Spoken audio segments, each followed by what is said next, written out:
Have you thought about being a foster parent and realized there is no way you can do it? Well, in this video, I'm going to talk about other ways to be a part of the foster care system without actually being a foster parent.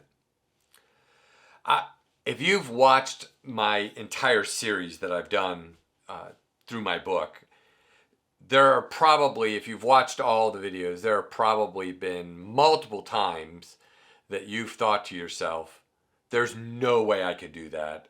There's no way I could be a foster parent. But you still have a heart for children. You still want to help. Well, the good news is you don't have to be a foster parent to help. There's a lot of ways to help. And so what I'm going to do in this video is just talk about some of the ways that you can help. So the number one way you can help is to do respite. Now, respite's going to require a little bit of training. You're going to have to do a few things. You're going to have to take a few classes, but it's not terrible.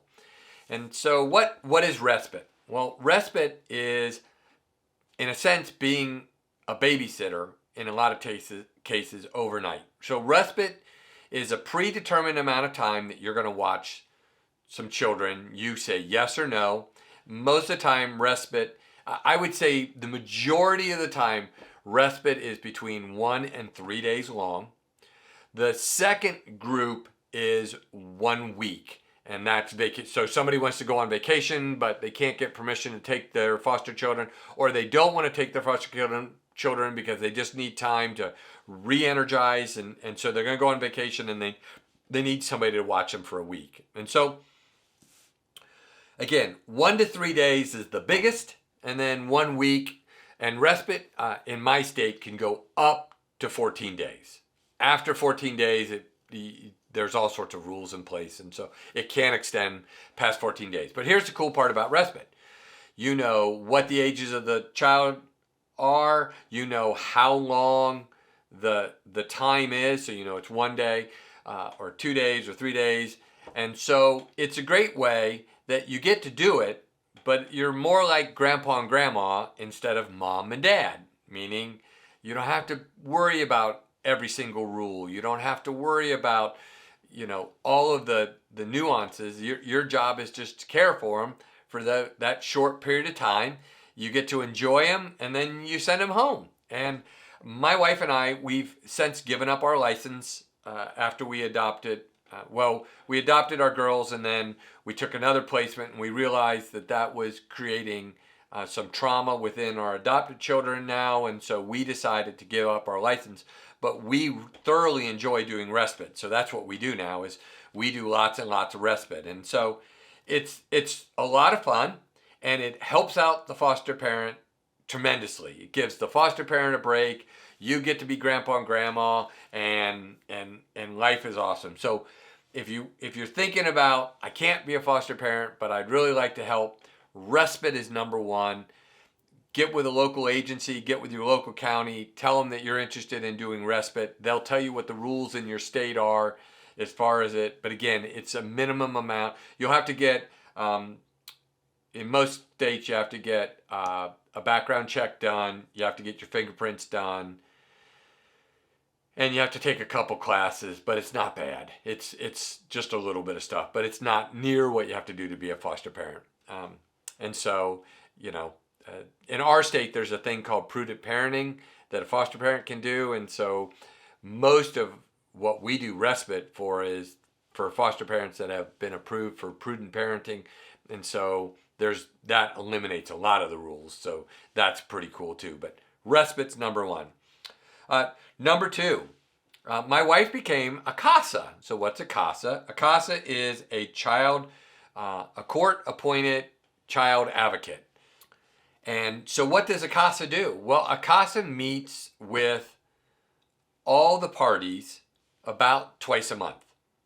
And so my wife became a CASA. And so basically what she does is she meets with the kids and she sees how they're doing. She talks to the foster parents. She talks to the birth parents. And then she makes recommendations as to what she thinks is best for the children to the courts. Now here's the cool part. If you watch my video on court, Remember I said that foster parents don't really have a voice in court? CASAs have a really loud voice in court because they probably see the children and interact with the children more than anybody else. And so they make recommendations like therapy, and they make recommendations about where the kids should stay, and if the birth parents are working their plan or not, because they meet with all the parties. So if you don't want to really take kids, but you still want to be an advocate for kids, being a CASA is a great way to do it. My wife did a video on what a CASA is, and so I would recommend, if you're thinking about being a CASA, look for my video that says CASA, and she talks all about what she does and how she does it, and what her jurisdiction is. But I will tell you what's very interesting is that I would say she does not have more influence than the GAL, which is the guardian ad litem or the attorney for the children. But I will tell you that the court systems really pay attention to what she recommends, because they understand that she sees the whole picture. She understands reunification is the goal. She understands all that stuff, and she is just telling the courts what are the facts, and here's what I think, what my recommendations are. Now, again, judges and magistrates don't have to listen to anybody. They can do whatever they want, but understand that they have a fair amount of weight. The third is to volunteer. Volunteer at a nonprofit foster care agency. Volunteer at your county agency. There's a million things you can do as far as that. Wrapping Christmas presents, or creating parties and helping create parties for these kids to go to. And there's a host of things that volunteers can do. Again, there's a ton of need. There's a ton of services. Like we have a clothing closet at a nonprofit that's a clothing closet for foster children, and so they need volunteers, and so volunteering is a big deal, and there's a million ways you can volunteer. If you want to get some ideas, contact your local foster care agency, contact your local county, and say, hey, I don't want to be a foster parent, but I would love to volunteer in some way, and they will give you tons of places to go volunteer at, because volunteers are what make the system run. And then finally, the last is be part of a village for somebody that's doing foster care. So what does the village do? The village can be an ear to listen. A village can bring them coffee when they need coffee. A village can go pick up diapers when they need diapers. A village can come over and do laundry or clean their house or mow their grass. A village can give them a gift card to go out to dinner when they desperately need it. A village can simply be there for a shoulder to cry on when things aren't going well, or when the kids go home. Being a part of a village for somebody that's doing foster care is a critical piece, because you can't do foster care without having a village. Foster parents very seldom can do this on their own. They need a village, and they need people they can trust, and they need people they can depend on, and what you do can be different.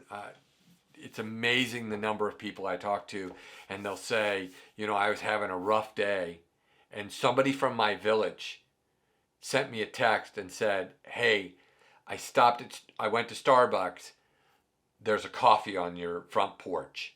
They didn't ring the doorbell. They didn't want to talk to him. They knew they were having a rough day. They just knew that they could use a cup of coffee. They went and got him their favorite coffee, and they dropped it off. And that means more to that foster parent than anything you can imagine. Or that foster parent just can call up that person in their village and say, I just don't think I can do it anymore. It's too hard. And the village can say, I know, but you're doing great. And keep going, because think about the difference that you're making in those kids. I've seen the difference. I've seen what you can do. Being a part of somebody's village is critical.